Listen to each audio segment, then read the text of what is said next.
I just wanted to take a quick minute and talk about one of the issues that's come up in the chapter on demand in particular. And that is part of the discussion that's going on right now on the discussion board about necessity. It was also involved in the worksheet that you guys did before. The point is really this. When we talk about necessities or we talk about inelastically demanded goods, we talk about does something violate the law of demand. What's important to remember is that when we choose, we're never choosing the whole thing or not. So just for example, if we say people need that electricity is a necessity, right? Or that electricity seems to be something that violates the law of demand because people just have to have it, right? Okay, but we don't ever choose between electricity or no electricity. What we choose is on the margin between more or less electricity.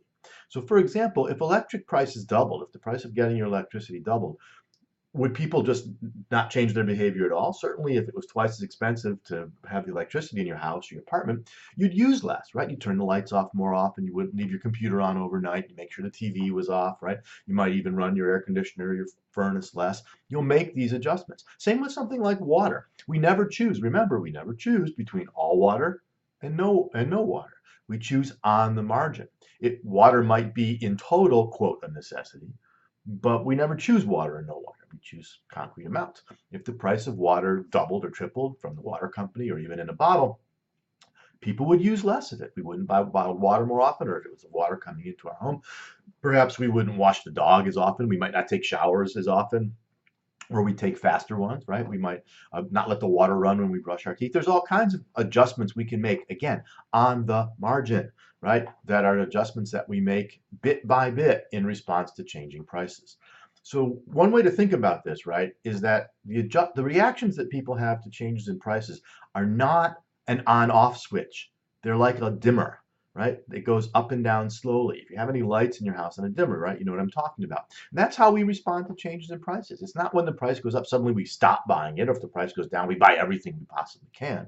Right? We make adjustments on the margin, and we slide that dimmer up and down a little bit, depending, or a lot, perhaps, depending on what the size of the price changes. And that's one way to think about elasticity, right? Elasticity means for a given change in price, how much does the dimmer slide, right? If it slides a lot, does it slide a little? If it slides a lot, it's elastic. If it slides a little, it's inelastic. So again, when you're thinking about these questions of how people respond to price changes and this sort of question of necessity, you have to distinguish between the total value of the good and the marginal value of the good. And we choose on the margin. And when prices change, we do more or less. It's not on or off, it's more or less. So remember this metaphor, this analogy, this image of the dimmer. If you think about it that way, a lot of these questions that have been coming up and a lot of the responses that people have had to both the discussion board and to the worksheet from chapter 3 become a lot clearer when you start to think in terms of a dimmer rather than an on and off switch. And I'll also note, for as you're working on chapter 4 right now, all of that logic applies to supply as well, right? Suppliers to change their behavior on the margin as well. Supply is slightly different, right? There's some things that we can't like build houses in 2 days, things like that, right? Though 3D printing might allow us to. So houses, something like that, might not adjust as quickly. But in general, the principle is still the same, right? That when prices change, suppliers change their behavior like a dimmer switch, not on and off. So again, keep that in mind as you're thinking through these things. I hope this was helpful.